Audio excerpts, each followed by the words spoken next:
Welcome to Macon Memories at Randolph-Macon College. I am Linda Wright, librarian and coordinator of Macon Memories.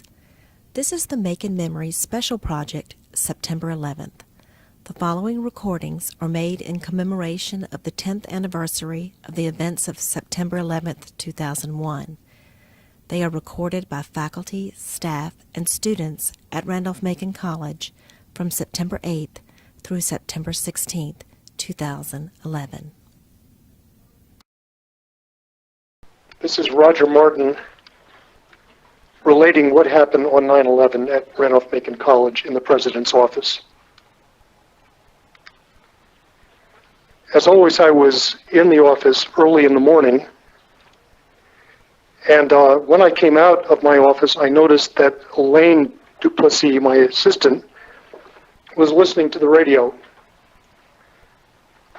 I listened with her. A plane had just hit one of the twin towers at the World Trade Center, something that was shocking to me as a New Yorker, because my father, many, many years ago, had been one of the architects working on the World Trade Center and was a close friend of the architect Minoru Yamasaki. Soon we learned that a plane had hit the Pentagon, and so my concern shifted from New York to Washington, D.C., in large part because Randolph-Macon College had a number of students whose parents worked in the Pentagon. And then the full story unfolded that this was a terrorist attack on the United States, the fields in Pennsylvania, the second tower, the collapse. Needless to say, everybody at the college was in complete shock. As we do on occasions like this, although this had never happened before, we decided to call an assembly in Blackwell Auditorium. I forget exactly when we assembled, but many students arrived. I was concerned about students there who might have had a parent or parents in the Pentagon. We talked to the chaplain and people in the counseling office about being prepared to provide counsel for our students. And from notes I have, this is the brief statement I made. I said to the students before me and faculty that it was almost impossible to imagine the enormity of what had happened to our country, that this tragedy affected all of us in this community. I expressed my concern about students who might have parents in the Pentagon, but I also mentioned my daughter, a graduate student at Columbia University who I had not been able to get a hold of by cell phone. I then said that this was perhaps not a time to talk, more to pray. And I asked everyone to spend a full minute in silence, asking each of them in their own way to pray for the nation, to pray for our immediate community, and to pray for those many, many people who had tragically lost their lives. This is the end of my statement. This is Professor Emeritus James Scanlon. The date is 9/9/2011. I am going to give you my recollections of September the 11th, 2001. I was then teaching history and had an office in Wash Frank Hall. I got to my office around 9 o'clock in the morning. I turned on NPR, National Public Radio, for the music. The news was running late. There was a great deal of confusion in the newsroom. There was stories of a plane flying into the World Trade Center. There was a story of a bomb being found or going off in front of the State Department. I don't believe anything had been said about the Pentagon. The plane flying into the World Trade Center reminded me of the incident in 1945 when a bomber flew into the Empire State Building, so it was conceivable to me that the plane was hitting the building accidentally. When I heard of a second plane hitting it, I thought, this is no accident, something really bad is happening. We had a television set for the use of students in classrooms, but it was in a spare room. I went to watch it. I stood and watched the building smoking. A baseball assistant coach who was taking classes joined me. We were watching it, the tremendous smoke coming out of the World Trade Center. And then all of a sudden, the top of that building disappeared into the smoke, and then there was a great deal more of smoke and dust and billowing. And I simply could not believe my eyes. And I turned to this man and I said, did we just see that building fall? And then a few minutes later, the second tower collapsed. And again, it was hard to conceive of such a thing, and one didn't want to believe what was going on. At the fall of the second one, I turned to the coach and I said, this is another Pearl Harbor. And he didn't believe me. He said, you really think so? And I said, yes. Classes were canceled that afternoon. There was some kind of gathering, whether it was called a prayer session or what, I don't remember, in Blackwell Auditorium. Blackwell was absolutely crammed with students. I arrived there at the same time as Dean of Students Ira Andrews. The orchestra seats were all filled. Ira and I went up to the balcony. We watched it. The mood was very, very somber. I remember Roger Martin, I think, speaking. I remember Darrell Hedrick speaking. I remember prayers being said. It was not a long session, maybe 30, 45 minutes, as I recall. Very, very somber in tone. To this day, I regret not beginning to sing the national anthem or America the Beautiful or some other patriotic hymn. My instincts told me that if somebody had started singing, the whole audience of 500 or 600 people would have joined in. But my nerve failed me, and I did not. As classes were canceled, I went home, 3 o'clock or 4 o'clock in the afternoon. And I lived on Henry Clay Road, which is the extension of College Avenue, 4 blocks away from the college. For reasons more of instinct than anything else, I put out my U.S. flag, a kind of an act of defiance, I think, of terrorism. And by 5 or 6 o'clock, every house on that street that I could see had flags flying.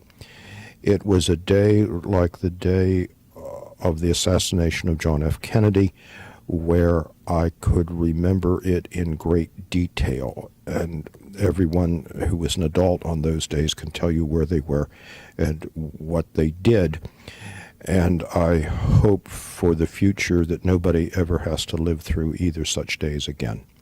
James Scanlon, signing off, Randolph-Macon College.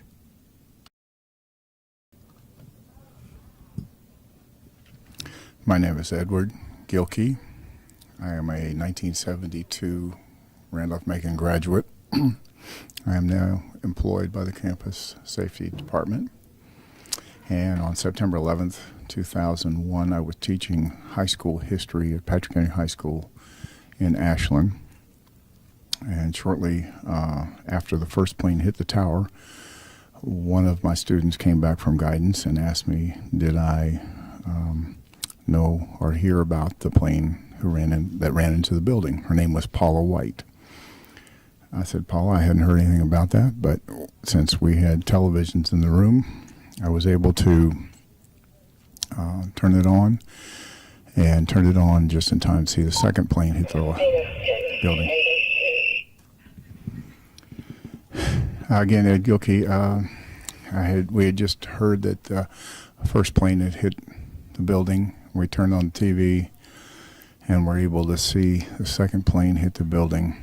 And it was a stunning thing to be watching. Classroom full of 11th graders, and we watched as the scene shifted to Washington, D.C. You could tell by the skyline that it was not New York any longer, and that people were running. And so we kind of figured it was a coordinated attack.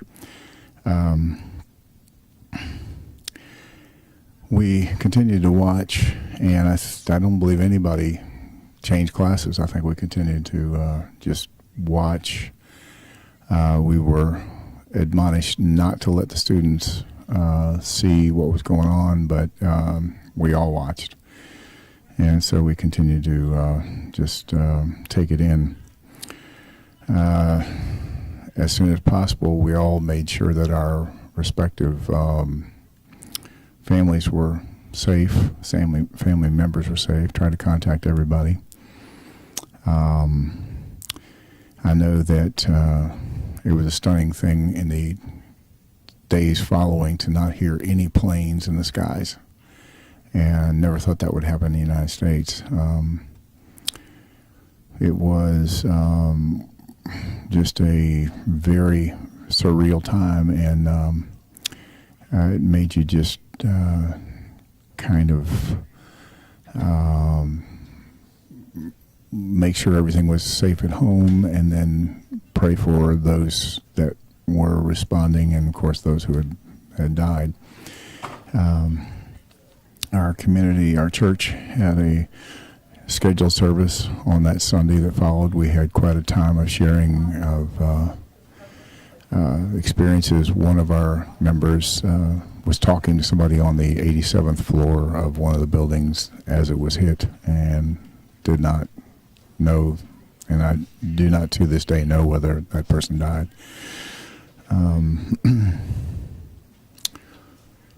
We changed a whole lot that day. We were a lot more in touch with our own families, I think, and we're also a lot more suspicious and maybe attentive to things that don't look like they should be in certain places. Of course, this was followed in Ashland on the by the sniper, and it just rammed home the idea that it's very difficult to deal with people who have as their goal your death, and that is what has stuck with me. My name is Ginger Young, and today's date is September 17th, 2011. I'm the director of the library here, and I was actually in this library on September 11th. I had been in Washington the Saturday before on September 8th for the first ever National Book Festival, and thoroughly enjoyed the day being in Washington and all the books and all the authors. It was wonderful. But then September 11th, I was at work in my office, just a few feet from here, and Nick Fogel, who was our media technician at the time, came to my office and said, "You need to see this." So I went and followed him back to the Media Instructional Support office, and they had the TV on, and the plane had hit the tower. And when we saw the second one hit, this was no accident. We knew it had been deliberate. And I remember watching, and we just stood there and kept watching, and I just remember thinking, how will they ever clean that mess up? It's so high up in the building, which is another example of how oftentimes you worry about something that you won't have to worry about later when the buildings fell. It was a whole different cleanup. Later that day, I had a meeting scheduled, and I went to it, and we worked on what we were meeting about, but I just remember feeling so disconnected from everything. And in the days ahead, everything was different. The sky was bluer because no airplanes were flying. There were no condensation trails in the air. Just things were just separate. I went to a mosaic workshop that Saturday at the Museum of Fine Arts, and I just remember we all enthusiastically pounded tile into oblivion, and we're thrilled to actually get the chance to make something of this broken tile. And then 2 weeks later, the planes were flying again, and I flew to St. Louis to see my daughter, and it was a whole different experience. It was empty. It was only business travel. There were no families traveling. We all stared at each other, trying to decide if we were terrorists or not as we got on the plane. They didn't have the intense searches yet, but it was a very, very strange experience, and it definitely has affected the rest of our life since then. Thank you. Goodbye.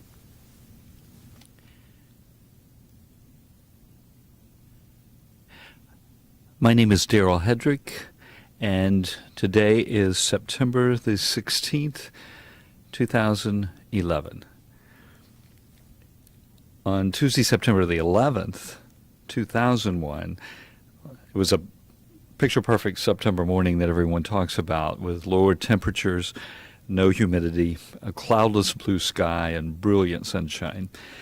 I remember thinking as I drove to work, this would be a great day to be off on a bike ride. And just before 9 a.m., I walked through the campus center from the lobby here at Randolph-Macon, and I noticed a handful of people watching the television screens. And Sarah Hamby, one of the administrative assistants in the Student Activities Office, called me over and said a plane had hit one of the World Trade Center towers.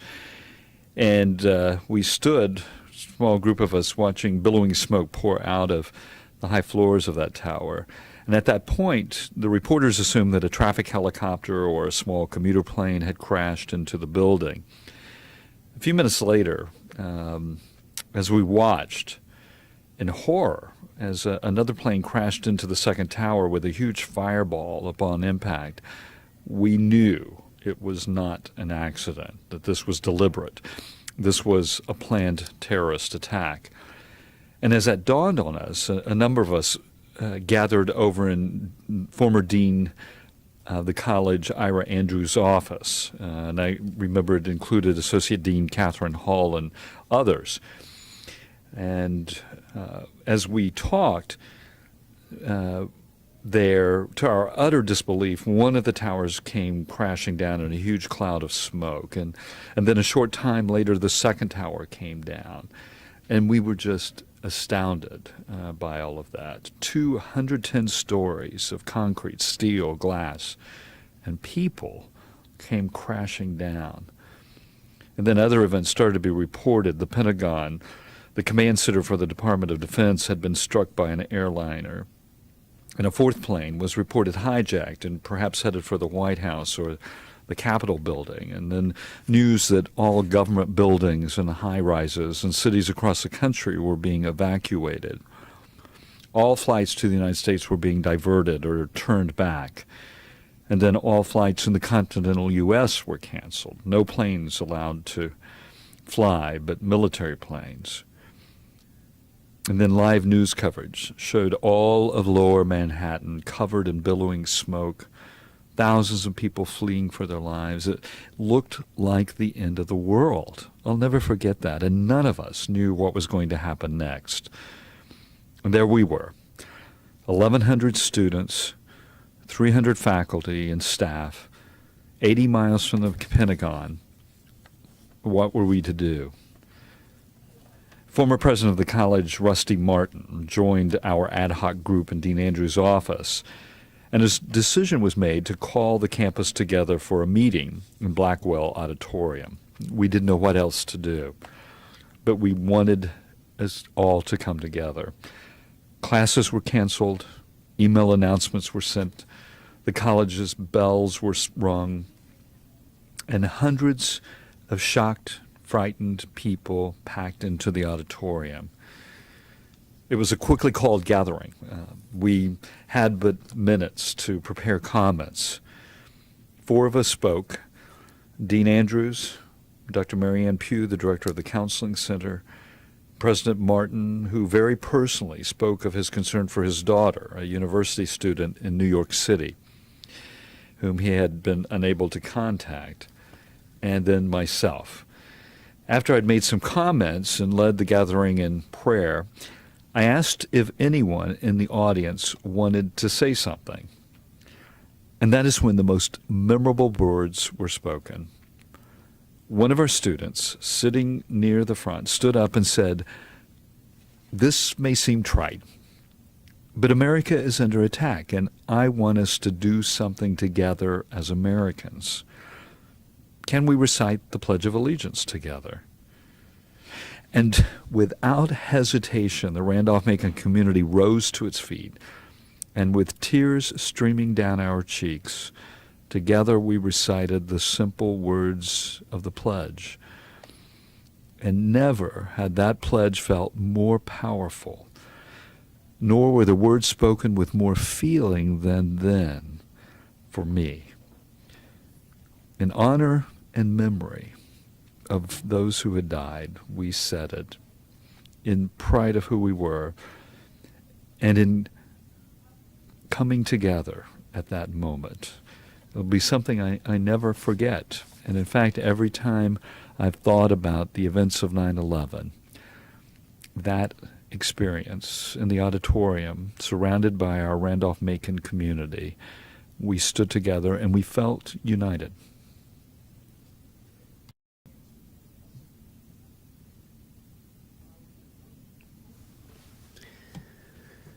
This is Professor Michael Fischbach. Excuse me. And today is September 16th, 2011. I want to mention, in reference to the events of 9/11, something that happened on campus just either the day after, that would be Wednesday, September 12th, 2011, or shortly thereafter. I believe it was that first Wednesday. But before I do that, let me say that on September 11th itself, it was a Tuesday morning, and I was living at the time in Oakton, Virginia, which is essentially right near Fairfax, Virginia, that is to say in the greater Washington, D.C. area. I commuted 3 days a week to Randolph-Macon from Northern Virginia. And on that morning, I turned on the computer and got the internet news on CNN, and was surprised to see that an airplane had hit one of the World Trade Center towers, and of course turned on the television, and by that point a second plane had hit, and I was actually watching live television when the first of the two buildings collapsed. And because the Public Relations Department here at the college has my name on various listservs as an expert, someone from Bloomberg News Service actually called me as all this was going on and did a quick interview with me over the telephone and asked me various questions. And I remember at one point saying, and this is basically a direct quote, I said, "The world as we know it has now changed." And the interviewer asked me what did I mean by that, and I just said, I don't remember exactly what I said, but it was to the effect that how we understand life, how we understand security, how we understand government, foreign relations is all going to be very, very different. And I mean, with all due humility, I think I was right. But I remember also being concerned at the time that my wife called and I said, we should get home right away. I was very concerned that the government could declare martial law. I mean, I was watching things unfold in Washington on the Washington stations. Then the Pentagon was hit.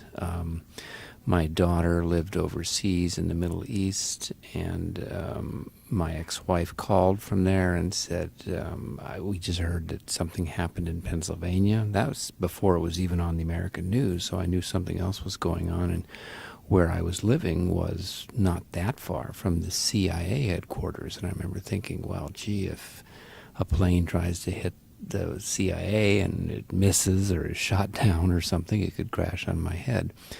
But all that is really a long introduction to what I really wanted to say, which was the degree that fear was gripping people, and my great disappointment at seeing, and I'm speaking frankly, the degree to which that kind of panic and irrationality was able to overcome even the best instincts of educated people. And that's because when I came to campus, and again, our public relations department arranged for me and one of my colleagues to be interviewed on one of the Richmond news stations the next day, September 12th.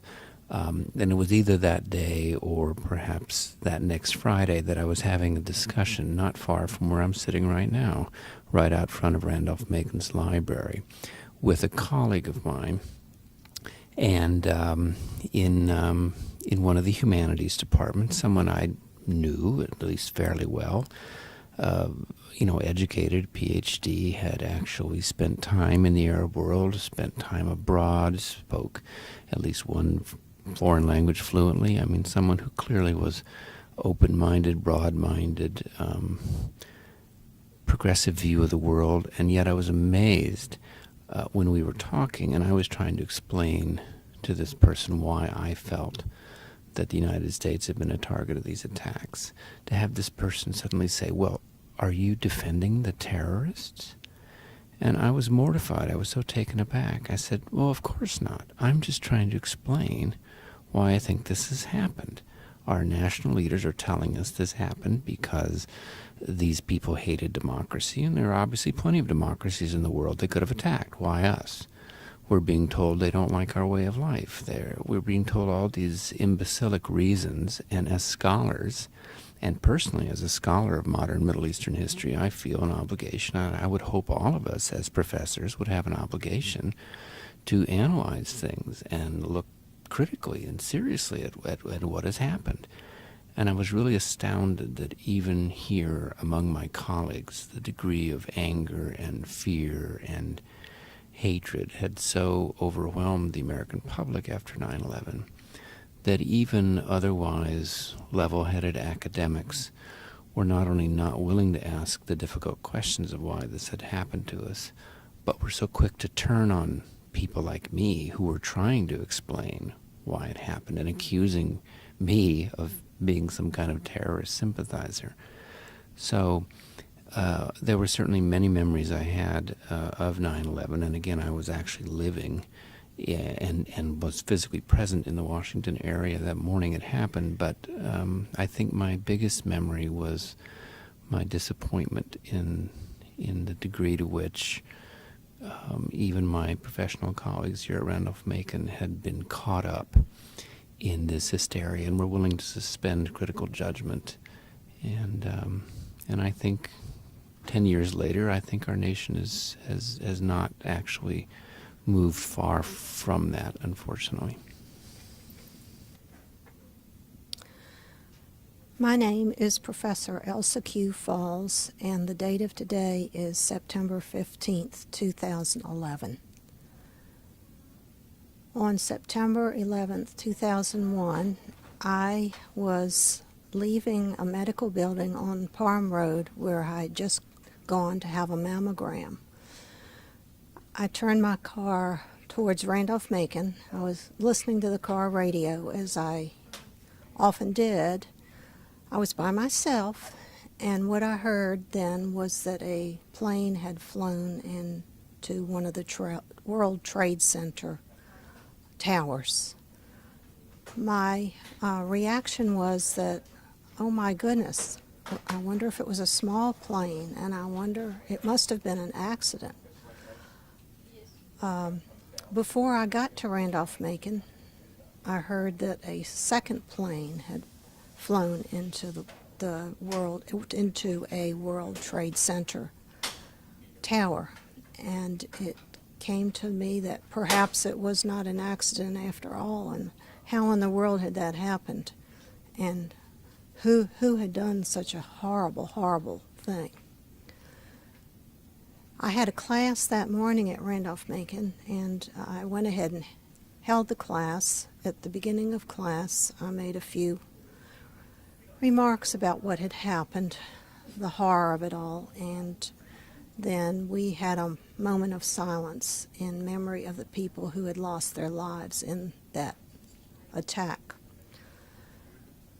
I left for home early that day. because everything was in chaos at Randolph-Macon, and I just wanted to get home.